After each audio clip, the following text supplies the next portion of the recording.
Je n'aurai pas forcément la prétention de dire que c'est un courant philosophique en lui-même, mais je pense que c'est une piste qu'on peut explorer. Si jamais ça vous intéresse, j'en ferai peut-être plus, parce que l'idée c'est quand même de réfléchir par soi-même. Et même si en général je me serais contentée de publier l'article sur Substack, je me suis dit que ça serait intéressant d'en faire une vidéo YouTube. Parce qu'il y a toujours des choses bonnes à prendre et des choses mauvaises à prendre, ça pourra peut-être vous inspirer, ou peut-être, au contraire, vous énerver, mais dans tous les cas, vous pourrez me donner votre avis en commentaire. Je vais partir du principe que vous connaissez déjà le déterminisme et Spinoza. Si ce n'est pas le cas, je vous invite à aller regarder une vidéo qui en parle ou à aller lire les livres. Le but de cette philosophie est d'impliquer une forme de responsabilité malgré le déterminisme causal. Il y a forcément des causes qui nous influencent. Le monde est tissé de chaînes causales qui nous traversent. Éducation, environnement, expérience passée, état neurochimique et structure sociale. Le nier serait naïf. Mais reconnaître l'existence de ces causes ne devrait pas mener nécessairement au fatalisme ou à l'irresponsabilité. Au contraire, ce que je vais essayer de défendre aujourd'hui, c'est que la connaissance des causes peut nous permettre de nous en libérer. Et c'est à ça que sert la science, c'est à ça que servent les connaissances. C'est à ça que la sagesse devrait être utilisée. Découvrir les causes qui nous influencent pour pouvoir les manipuler à notre avantage et les emmener dans une direction qui nous est favorable. Et cela qu'importe les cartes de notre naissance. Est-ce parce que nous avons une mauvaise main qu'il faut arrêter de jouer ? Alors évidemment, pour être maître de soi-même, il faudrait nécessairement connaître l'entièreté des causes qui nous déterminent, et si nous en étions capables, nous serions omniscients. Nous allons donc partir du principe que cela n'est pas forcément possible. Mais nous n'avons pas besoin de connaître l'entièreté des causes pour pouvoir exercer une liberté minimale. Selon moi, il suffirait de connaître une partie suffisante des causes pour pouvoir influencer positivement ou négativement notre vie. C'est précisément ce que font la psychologie, la neurologie, la sociologie, la criminologie et la philosophie. Elles cartographient les causes non pour nous réduire à elles, mais pour nous rendre davantage maîtres. Personne ne passerait des années à étudier les biais cognitifs, les traumatismes, les mécanismes de l'addiction ou les effets de l'environnement si cette connaissance ne pouvait pas être utilisée pour transformer positivement nos vies. La connaissance des causes est donc, selon moi, le premier acte de souveraineté qu'une personne puisse exercer. L'être responsable, attention, n'est pas une cause première absolue. C'est celui qui, dans un prolongement de cause, arrive à devenir maître de certaines. Il ne va pas nier son passé, il va étudier sa personne, étudier les événements de sa vie, pour pouvoir tenter de mieux les comprendre et de pouvoir les manipuler à son avantage. Entre le déterminisme dur, tout est écrit, je ne suis rien, je ne sers à rien, je suis une sous-merde, pour résumer, et l'illusion du libre arbitre absolu, je suis pure volonté détachée de toute cause et je suis Dieu, il existe une troisième voie qui me semble plus mature. Nous pouvons devenir libres grâce à notre capacité à comprendre certaines causes pour pouvoir les rediriger. Ne serait-ce au moins qu'en prendre conscience. Et plus nous connaîtrons de causes, plus nous pourrons affirmer notre volonté. Chaque habitude que nous prenons, l'environnement que nous choisissons, chaque relation que nous cultivons, chaque connaissance que nous intégrons devient une nouvelle cause que nous introduisons volontairement dans notre propre système. Je défends ici que le déterminisme causal n'abolit pas la responsabilité. Je dirais même que cela en constitue la condition, car dès lors, l'agent doit développer une capacité à connaître, sélectionner et manipuler les causes qui le déterminent. C'est ainsi que la connaissance est utile. On ne peut pas guérir une personne lorsqu'on ne connaît pas quelle est sa maladie. Être fataliste, c'est se laisser voguer sur un océan de causes, sans gouvernail et sans boussole, parce qu'on s'imagine qu'on est impuissant. C'est être malade, mais ne pas en connaître la raison, et donc être incapable de guérir. A l'inverse, lorsque nous connaissons la maladie, nous pouvons apprendre à la guérir. Si cela devait devenir un courant de pensée, j'appellerais cela le responsabilisme. Ce serait un mélange entre le déterminisme, le compatibilisme et peut-être une forme d'existentialisme. Attendez, ne quittez pas encore cette vidéo, je vais me justifier.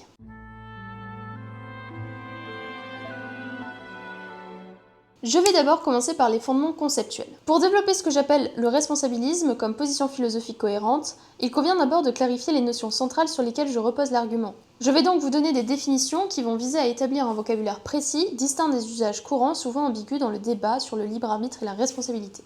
Le déterminisme causal désigne la thèse selon laquelle tout événement, toute action humaine et tout état mental est entièrement causé par des antécédents suffisants. Ces antécédents peuvent être de nature psychologique, biologique, sociale ou physique.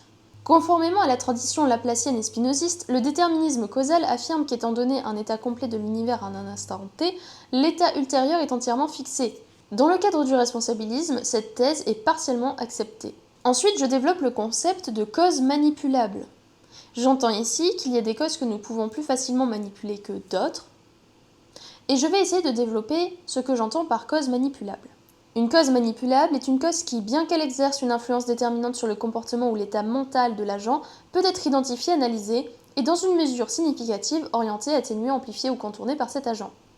Contrairement à une conception fataliste des causes où celle-ci serait nécessairement subie, le responsabilisme postule que la connaissance d'une cause transforme potentiellement son statut d'une force subie à un levier d'action. Elle repose sur l'idée que la compréhension causale permet l'intervention active dans la chaîne causale elle-même. Pour exemple, la connaissance des biais cognitifs en psychologie, des déclencheurs de l'addiction en neurosciences ou des effets de l'environnement sur la productivité, sociologie, permet à l'agent d'introduire de nouvelles causes, habitudes, modifications environnementales ou des thérapies destinées à rediriger le cours de son comportement. Si tout était véritablement déterminé, je ne vois pas pourquoi les scientifiques existeraient et je soutiens donc pour ma thèse que les personnes qui s'intéressent aux causes ont connaissance qu'il y a possibilité de modifier le comportement ou de modifier certaines habitudes, voire même de modifier et d'arrêter l'addiction si on en découvre la cause. Ces corps de métier n'existeraient pas si la connaissance ne pouvait pas nous permettre de nous élever au-delà de certaines causes qui nous semblent fatales, mais que nous découvrirons plus tard comme étant un simple manque de connaissance. Lorsque nous pensions que nous ne pouvions pas voler, que le ciel nous était inaccessible, il a fallu que des êtres plus intelligents que nous trouvent la solution et créent les avions. Lorsque les avions ont été créés, nous avons découvert que le ciel nous était accessible. Le ciel, finalement, nous a toujours été accessible, mais nous pensions qu'il ne l'était pas, et nous aurions pu confondre ça avec un déterminisme. Dans le cadre du responsabilisme, il faut que je définisse la responsabilité. La responsabilité ne consiste pas à être une causa sui, donc une cause de soi-même au sens traditionnel libertarien, c'est-à-dire une origine absolue et non causée de ses actions. Une telle définition rendrait la responsabilité incompatible avec le déterminisme. Mais la responsabilité est définie comme la capacité d'un agent à modifier le nœud causal au sein de son propre système causal. Être responsable, c'est occuper une position privilégiée dans le réseau des causes qui nous traversent, non pas en les niant, mais en exerçant sur elles une influence orientée et réfléchie. C'est-à-dire que plus nous sommes instruits, plus nous nous connaissons nous-mêmes, d'ailleurs ça me fait penser à l'inscription sur le temple de Delphes « Connais-toi toi-même », plus nous pouvons être libres. Cette conception s'inscrit dans une lignée compatibiliste, mais s'en distingue par son caractère dynamique.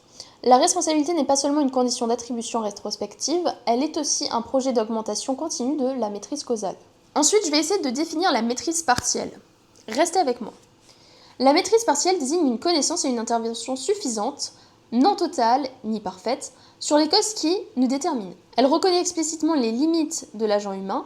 Nous ne pouvons connaître ni contrôler l'intégralité des causes nous affectant, en tout cas pas pour l'instant, car cela demanderait une connaissance absolue dans tous les domaines de tout ce qui pourrait nous influencer. Et comme je l'ai dit, ce serait de l'omniscience. Nous n'en sommes pas à ce niveau-là. Néanmoins, une maîtrise partielle est suffisante pour fonder une responsabilité satisfaisante, à l'instar de la médecine qui n'a pas besoin de tout savoir sur le corps humain pour soigner efficacement, ou de l'ingénierie qui construit des systèmes fiables sans omniscience. La responsabilité morale repose sur une maîtrise locale et progressive des causes pertinentes. La maîtrise partielle s'oppose ainsi à deux extrêmes, l'exigence illusoire d'une maîtrise totale, qui conduit souvent au scepticisme ou au fatalisme, et la démission face à l'incomplétude de notre connaissance. Maintenant, je vais développer mon argumentation. Veuillez rester avec moi. Le responsabilisme veut se distinguer des autres positions dans le débat sur le libre arbitre par sa conception au sein même du déterminisme causal. Cet argument se déploie en trois moments: la connaissance des causes comme acte de liberté, le passage de la passivité à l'activité causale et la responsabilité conçue comme art de la navigation causale. Bien sûr, les causes nous influencent assurément, mais elles ne nous dominent et nous manipulent à notre insu que si nous n'en avons pas connaissance. Reconnaître les causes et l'existence des causes ne signifie pas en subir passivement les effets et être une victime. C'est ici que réside le tournant propre au responsabilisme, ou du moins à ce que j'essaie de défendre, c'est qu'il est possible de nous prendre en main. Donc, nous avons, parmi les causes, une certaine liberté. Disons que les causes sont des cartes, mais que les causes ne devraient pas décider de la manière dont nous jouons. Contrairement à une vision purement explicative des sciences humaines, le responsabilisme affirme que la psychologie, les neurosciences, la sociologie, la criminologie ne servent pas uniquement à comprendre le monde, mais à outiller l'agent. Toute recherche causale sérieuse recèle un instrument de pouvoir sur soi. Si ces disciplines n'offraient aucune prise sur nos comportements, il serait irrationnel que des êtres humains y consacrent autant de temps et d'énergie. Or, l'histoire des sciences montre que la cartographie des causes biais cognitifs, mécanismes neurochimiques de la motivation, effets de l'environnement sur la formation des habitudes, etc., permet d'intervenir sur elle. Connaître une cause, c'est donc en réduire le caractère opaque et manipulateur de celle-ci. Ainsi, la connaissance est transformative. Et c'est en ce sens que le responsabilisme invite à une forme de liberté, si nous pouvons appeler cela ainsi. Car une fois certaines causes identifiées, l'agent peut opérer un passage décisif. L'individu ne cesse pas d'être déterminé, ou du moins influencé, mais il est de plus en plus actif. Et il peut sélectionner et renforcer certaines causes, ou au contraire en amenuire certaines, au sein de son propre système causal. L'individu responsabiliste accepte son passé tout en travaillant à devenir progressivement le principal pilote de son futur. Il ne s'agit plus de dire « je suis ainsi parce que », mais plutôt « sachant que je suis ainsi à cause de, je vais introduire ceci pour pouvoir opposer à cela et ainsi introduire de nouvelles causes afin d'orienter différemment mon avenir ». Et vous allez sûrement me dire que le fait qu'il veuille changer son avenir d'une manière ou d'une autre était aussi déterminé et que nous ne pouvons pas comprendre pourquoi il veut le faire ou non. Attendez, je répondrai à cette objection plus tard dans la vidéo. L'ignorance renforce le déterminisme vécu, la connaissance fait gagner en liberté. Plus un individu ignore les causes qui le traversent, plus il est subi. Inversement, plus il comprend les causes, plus il peut agir sur elles et plus il peut gagner une forme de liberté, ou du moins affirmer sa volonté. Ainsi, ce que l'on appelle communément déterminisme désigne un état provisoire d'impuissance. L'histoire des sciences montre continuellement le recul de contraintes autrefois jugées inéluctables. Les maladies considérées comme fatales deviennent soignables, les troubles psychologiques réputés définitifs deviennent modulables, les limites biologiques elles-mêmes commencent à être partiellement réécrites. Même l'hérédité génétique, souvent invoquée comme un paradigme de la fatalité, ne constitue plus une condamnation absolue. Ce qui apparaît aujourd'hui comme intangible peut devenir demain un paramètre manipulable grâce à la connaissance. Le responsabilisme ne prétend pas que tout est mesurable ou que tout est faisable. Une telle affirmation serait naïve. Il soutient plutôt qu'aucune cause ne devrait être considérée comme définitivement soustraite à toute possibilité d'intervention. Toute cause connue devient potentiellement manipulable dès lors qu'il existe des moyens permettant d'agir sur elle. Il existe ainsi une corrélation entre ignorance et hétéronomie. Plus un individu est ignorant des causes qui le déterminent, plus il est passivement gouverné par elles. A l'inverse, chaque accroissement de connaissances élargit son rayon d'action. La liberté n'est donc pas un état absolu opposé au déterminisme. C'est une augmentation progressive de la connaissance causale et de la capacité à prendre des actions appropriées. Dans le responsabilisme, reprendre sa liberté sur ses causes, c'est donc une recherche et une conquête. Le responsabilisme n'est pas un déni des causes, mais l'art de jouer avec celles-ci. Et maintenant, je vais approfondir et tâcher de répondre à certaines questions.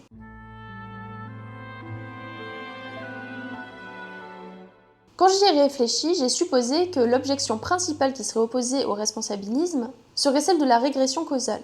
Car certains, la décision même de vouloir connaître les causes et de les influencer est déjà déterminée. La motivation d'apprendre, la curiosité, la discipline intellectuelle seraient donc des effets de causes intérieures et ainsi de suite à l'infini, et donc la liberté est impossible. Le premier acte supposé de liberté ou de reprise et d'affirmation de notre volonté propre serait donc dérisoire, car la connaissance des causes semblerait être une cause qui est elle-même embrigadée dans un autre engrenage de causes. Cette objection est métaphysiquement correcte, mais elle est pratiquement inerte. Considérons d'abord l'argument pragmatique. Même si la décision de connaître est causée, le fait demeure que certains individus connaissent davantage leurs causes et agissent différemment de ceux qui les ignorent. La régression infinie n'annule pas cette différence. Dire que le médecin n'a pas vraiment choisi de soigner parce que sa vocation était elle-même causée ne change rien à l'efficacité du soin, ni à la distinction réelle entre le médecin compétent et l'ignorant. La régression est donc un problème pour celui qui cherche une cause première absolue, une origine pure et non causée. Le responsabilisme ne cherche pas une telle origine, la régression est donc sans objet dans ce cadre. Et le responsabilisme peut aller encore plus loin. La connaissance causale est la seule cause qui se retourne contre elle-même. C'est une cause qui peut modifier son propre effet. Une cause ordinaire agit aveuglément, elle traverse l'agent sans que celui-ci en soit conscient et produit ses effets de manière opaque.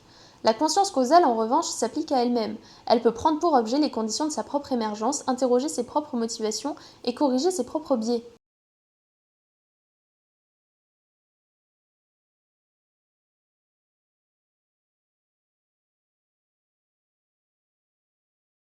Et après, on pourrait me sortir que c'est une réflexion qui va encourager à la méritocratie, que c'est quelque chose de néfaste, de vouloir que les gens se prennent en main, parce que nous sommes tous que des victimes, de pures victimes de tout, de la société, du système, des causes, de tout.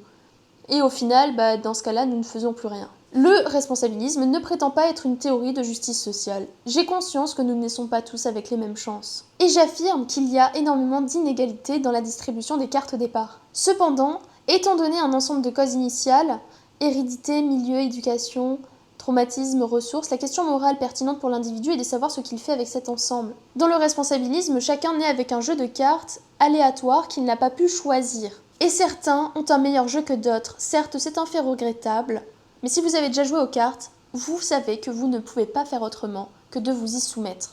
Voulez-vous arrêter le jeu ou voulez-vous faire au mieux avec les cartes que vous avez eues? L'égalitarisme des chances est une question politique très intéressante. Mais le responsabilisme est une éthique de la conduite en fonction des cartes qu'on nous a données. Ces deux registres ne s'excluent pas, ils se substituent l'un à l'autre. Il faut donc assumer clairement la portée du responsabilisme, et c'est ce que je vais faire. C'est une philosophie de l'individu face à ses propres causes. Tout individu est responsable de lui-même. Dans tout destin, il existe une marge d'action dont l'individu est responsable. Du moins, c'est ce que je suppose ici. Et je vais revenir sur les causes manipulables car elles ont pu être mal comprises. Toutes les causes ne sont pas également manipulables et tous les agents n'ont pas un même degré de connaissance causale. Alors comment distinguer le cas de celui qui aurait pu agir autrement de celui qui ne le pouvait pas? La réponse du responsabilisme repose sur la notion de seuil de conscience causale. La responsabilité s'enclenche dès lors que l'agent dispose d'une connaissance minimale et effective de la cause en jeu, et que cette connaissance s'accompagne d'une capacité réelle d'intervention. Ces deux conditions sont nécessaires et solidaires. Prenons un exemple concret. Face au choix entre scroller indéfiniment sur son écran et se consacrer à une tâche productive, les deux comportements sont causalement déterminés, selon certaines suppositions. Mais ils ne le sont pas de manière symétrique. L'individu qui connaît les mécanismes de captation de l'attention, qui comprend les effets neurochimiques de la dopamine dans les boucles de récompense variables et qui dispose des ressources cognitives nécessaires pour introduire une friction dans ce processus, cet individu est en situation de responsabilité. Il n'est pas libre au sens libertarien, mais il est responsable au sens responsabiliste, parce qu'il est en mesure d'introduire une nouvelle cause dans sa propre chaîne causale. Et dès lors, s'il choisit de ne pas le faire, c'est de sa faute. A l'inverse, l'individu qui scrolle sans conscience des mécanismes en jeu ou dont les ressources cognitives sont épuisées se trouve déjà en deçà du seuil. Non pas absous définitivement, mais provisoirement incapable d'exercer la maîtrise que le responsabilisme requiert. Et c'est précisément pourquoi l'éducation, la thérapie ou la transmission du savoir causal sont des actes qui élèvent le seuil de conscience et donc étendent la sphère de la responsabilité et le pouvoir qu'un individu peut exercer sur lui-même. Jusqu'à là, moi ça me semble complètement logique. J'ai pas vu d'objection qui me semblait illogique ou complètement absurde. En tout cas, c'est ma manière de fonctionner. Si je devais en faire une philosophie, ça serait ça. C'est comme ça que j'ai vécu toute ma vie. J'avais un mauvais jeu de cartes au départ, et je me suis dit, bon bah je fais quoi avec? J'ai fait ce que je pouvais avec, et j'ai fait même mieux que quiconque aurait pu imaginer que j'aurais pu faire avec. Donc finalement, moi, par mon expérience, j'ai prouvé que c'était possible. Et on me demande souvent pourquoi je suis autant instruite, c'est parce que je suis partie du principe que plus je connaîtrai de choses, plus je pourrai agir avec sagesse et prendre de bonnes décisions. Le résultat dans ma vie, c'est qu'aujourd'hui, j'ai réussi. J'ai réussi quasiment tout ce que j'avais envie de faire. Il me reste encore quelques grands objectifs, mais je suis très heureuse de ce que j'ai réussi à faire. Mais si jamais vous aviez vu les situations dans lesquelles j'étais par le passé, vous vous seriez jamais dit que j'aurais pu réussir. Donc c'est quelque chose que j'ai pu observer par moi-même, que j'ai pu expérimenter par moi-même, c'est-à-dire que plus j'avais de connaissances, plus j'ai accumulé de savoir, plus j'avais du pouvoir sur moi-même et sur les causes qui m'entouraient. Et maintenant, je vais faire l'éloge de l'adéquation réflexive. Si on venait à me demander ce que je préfère entre la maîtrise et la liberté, je dirais la maîtrise, car sans maîtrise, il n'y a pas de liberté. Je m'explique. La dernière clarification est peut-être la plus décisive sur le plan éthique. La maîtrise est préférable à la liberté comme fondement du bonheur. On pourrait objecter qu'un individu dont tous les projets ont été façonnés par la manipulation, le conditionnement publicitaire ou le traumatisme réalise lui aussi ses projets avec une certaine adéquation, car il est maître en un sens de cause qu'il a intégré. Serait-il pour autant heureux ou libre de manière significative? Non. Et c'est pourquoi, dans le responsabilisme, je ne fais pas l'éloge de n'importe quelle maîtrise. Je fais l'éloge de la maîtrise réflexive. La maîtrise réflexive se distingue de la simple efficacité dans la réalisation de ses désirs par un trait essentiel, qui inclut la capacité d'interroger l'origine de nos désirs eux-mêmes. L'agent réflexif ne se contente pas de réaliser ses projets, il se demande d'où viennent ces projets, s'ils lui appartiennent vraiment, si ses désirs ont été influencés, s'ils sont le produit d'une intégration lucide ou d'une absorption passive. En ce sens, le responsabilisme rejoint même les trois traditions convergentes. Spinoza a affirmé que la liberté n'est pas l'absence de nécessité mais la compréhension de celle-ci. Et libre non pas celui qui échappe aux causes, mais celui qui agit en accord avec sa nature la plus profonde, pleinement comprise. Les stoïciens distinguaient ce qui dépend de nous de ce qui n'en dépend pas, et situaient le bonheur dans la maîtrise du premier domaine, non dans la fantasmique suppression du second. Le bonheur est donc l'adéquation croissante entre ce que nous sommes, ce que nous comprenons de nous-mêmes, et ce que nous choisissons d'introduire comme cause dans notre existence. Ce n'est pas la liberté de n'être causé par rien, mais c'est la maîtrise de devenir progressivement la cause principale de ce que l'on devient. J'espère que ça vous aura plu. Si vous avez des objections, dans les commentaires, si vous êtes d'accord avec moi, dans les commentaires, si vous voulez m'aider à développer cette philosophie, dans les commentaires, vous pouvez vous abonner à mon Substack, m'envoyer un message sur Insta ou me contacter par mail. Vous avez le lien du site dans la bio, juste en bas. Vous avez également mon Ko-fi sur lequel vous pouvez me faire un don pour me soutenir. Ça serait extrêmement généreux de votre part et moi ça me soutiendrait énormément parce que je ne vis pas de mes revenus YouTube. Dans tous les cas, moi ça va pas me toucher, ça va pas me... Voilà, hein, je vais pas forcément m'énerver si vous n'êtes pas d'accord, c'est tout à fait normal.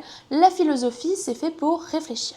Et si ça vous intéresse, les pensées que je développe par moi-même, n'hésitez pas à me le dire, comme ça je ferai d'autres vidéos où je développe des pensées par moi-même et où j'essaie de philosopher par moi-même. Ça peut être plus intéressant de commencer à développer de nouvelles formes de pensée plutôt que de seulement répéter les pensées de ceux qui sont morts. Mais si jamais ça ne vous plaît pas et que vous pensez que je n'ai pas le cul nécessaire pour faire ça, je me contenterai de répéter ce qui a déjà été dit et redit encore et encore. Sur ce, on se retrouve dans une prochaine vidéo. Ciao ciao!